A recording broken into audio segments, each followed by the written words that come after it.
마켓콕 헤드라인 시간입니다. 어제 장마감 이후부터 개장 전까지 중요한 소식들 함께 정리해 보겠습니다.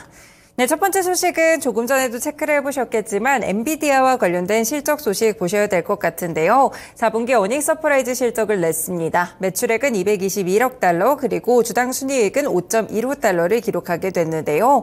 시장이 집계했던 예상치가 매출액 기준 206억 2천만 달러였고 주당 순이익 전망치는 4.64달러였기 때문에 굉장히 큰 폭으로 뛰어넘는 수치가 나왔다고 볼 수 있겠습니다.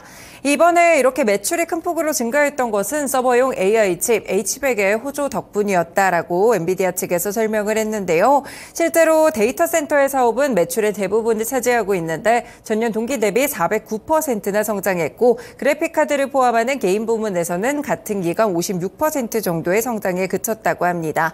사실상 이 중국에 지금 미국이 첨단 AI 반도체를 수출하는 것을 좀 금지하고 있는 상황 속에서 실제로 매출에 타격이 좀 발생했다. 이 중국 쪽에 대한 타격은 약간은 인정하는 분위기였는데요. 그럼에도 불구하고 계속해서 이 판매량이 좀 급증하는 모습이 있었고 AI 시대 속에서 독점적인 구조를 갖고 있는 엔비디아의 위상을 그대로 보여주는 실적이 나왔습니다. 그렇기 때문에 오늘장 엔비디아 시간외에서도 주가 흐름이 상당히 좋게 좀 펼쳐지고 있는 분위기인데요. 현재 구간에서도 7% 정도의 상승세를 가져가고 있기 때문에 오늘장 엔비디아를 포함해서 또 관련 종목들 눈여겨보실 수 있겠습니다. SK하이닉스, MDS테크, 가온칩스, 오픈엣지 테크놀로지 같은 기업들이 있는데요. 특히나 MDS테크 이런 종목들의 경우에는 어제 엔비디아와 관련돼서 주가가 하락했을 때 함께 동반 하락했던 바가 있었죠. 하지만 시간에서 엔비디아 좋은 주가 보였기 때문에 오늘장의 흐름도 함께 주목해 보시면 좋을 것 같습니다.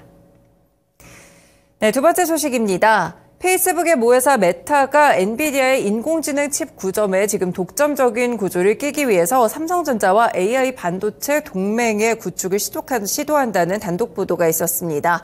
마크 주커버그 메타의 CEO는 10년 만에 우리나라를 찾게 되는데요. 윤석열 대통령 그리고 이재용 삼성전자 회장과 잇따라 회동하고 한국의 반도체 업계와의 협업 확대 방안도 함께 논의할 예정이라고 합니다.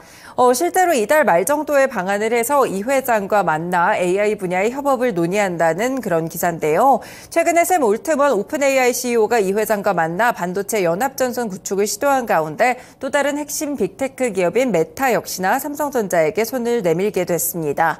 이번 만남에서 AI 반도체 수급을 비롯해 생성형 AI 관련한 사업 논의를 가질 것으로 전해지고 있는데요. 엔비디아에 대한 의존도를 줄이기 위해서는 삼성전자와 같은 이런 기업들과의 협업이 필수적이라고 판단한 결과입니다. 삼성전자의 초미세 파운드리 관련돼서 능력을 활용해서 자체 개발한 칩 생산을 논의할 것이라는 전망들도 나오고 있는데요. 이렇게 저커버그 CEO가 국내를 2013년 6월 이후 약 10년 만에 찾게 되는 가운데 어떠한 성과를 내게 될지 주목해 보시면 좋을 것 같습니다. 네, 이렇게 관련 종목으로 또 삼성전자와 포함된 반도체 종목들의 흐름까지 함께 체크해 두시면 될 것 같네요. 세 번째 소식으로 넘어가 보겠습니다. 역시나 반도체 관련해서 최근에 약간의 또 트렌드 변화가 나타나고 있는데요. 최근 업계에 따르면 삼성전자가 인간처럼 생각하고 행동하는 범용 AI, AGI를 위한 차세대 AI 반도체 칩 개발에 나섰다는 소식이 있습니다. 미국 실리콘밸리의 AGI 반도체 개발 조직인 AGI 컴퓨팅랩을 신설했다고 하는데요. 여기서 뉴로모픽은 인간의 사고 과정과 유사한 방식으로 정보를 처리할 수 있도록 인간의 뇌신경 구조를 모방해 만든 반도체 칩입니다. 이와 같은 뉴로모픽 반도체가 부상하면서 관련 기술력을 보유한 기업들도 눈여겨보시면 좋을 것 같은데요. 어제장 시간에서 에이징랜드가 올랐었는데 이 관련 기사가 있었습니다.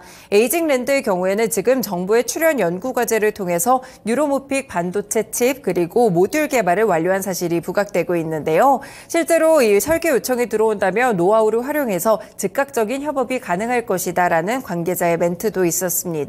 만약에 뉴로모픽 시대가 열린다면 관련 레퍼런스를 보유하고 있는 기업들에게 수혜가 돌아갈 것으로 보이고 있는 상황인데요.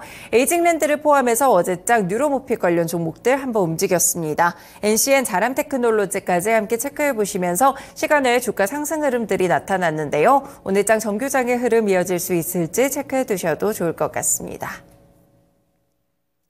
네 번째 소식입니다. 한화생명이 3년 만에 주주 배당을 재개합니다. 어제 실적 발표 이후에 컨퍼런스 콜에서 올해 주주에 대한 배당을 다시 실시하겠다고 밝혔는데요. 신제도 도입에 대비한 감독당국의 재무 건전성 강화 규제 등으로 지난 2년간은 한화생명 역시나 주주 배당을 실시하지 않았지만 지난해 신제도 도입에 따른 뚜렷한 이익 개선과 더불어서 상법에 대한 시행령 개정으로 배당 가능한 이익 재원이 확보됐다면서 이 같은 결정을 했습니다. 세부적인 내용에 대해서는 내일 정기 이사회 의결 이후에 공시가 될 예정인데요.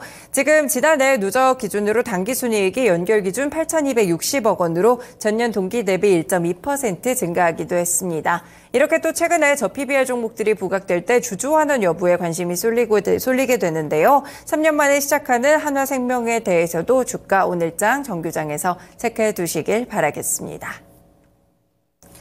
네, 다섯 번째 정책적인 테마 종목 좀 움직일 만한 소식이 될 것 같은데요. 정부가 지역 경제를 활성화시키기 위해서 그린벨트를 폭넓게 해제하도록 허용을 했습니다. 이와 더불어서 농지 규제 개선 방안도 함께 추진을 하게 되는데요. 어제 오후 울산에서 윤석열 대통령 주재로 민생 토론회가 열렸습니다. 그 가운데 이런 내용을 담은 토지 규제 개선 방안을 보고했다라고 밝혔는데요.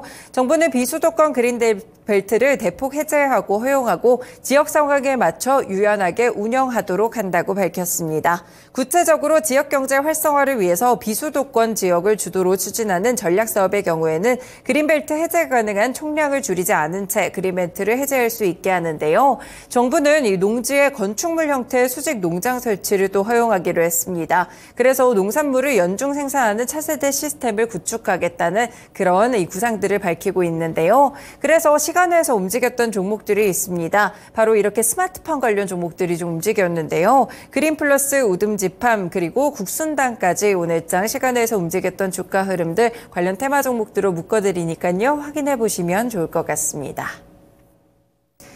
네, 여섯 번째 마지막 소식 보겠습니다. 지금 의대 증원에 반발하는 전공의들의 집단 사직과 병원 이탈 꾸준하게 발생하면서 의료 공백이 심각해지고 있는데요. 이 사태 자체가 1년 이상이 갈 수도 있는 장기전이 될 수 있다라는 전망들도 있습니다. 지금 의료계에 따르면 대전협의 한 간부는 어제 임시 대의원 총회에서 언론 매체에 이 사안이 1년 이상 갈 수도 있다라고 말한 것으로 전해지고 있는데요. 병원 이탈을 주도한 전공의 단체에서 이같이 강경한 발언이 나왔기 때문에 의료 공백 장기화에 대한 우려감들이 커지고 있습니다. 그리고 정부 측도 굉장히 강경한데요. 과거와 상황이 다르다고 강조를 했습니다. 기존에 전공의들이 근무를 중단했을 때는 병원 단위로 버텼기 때문에 2주에서 3주면 인력이 모두 소진됐지만 지금은 전체 의료 전달 체계를 가동해 대응하고 있기 때문에 여력이 있다고 보고 있는데요.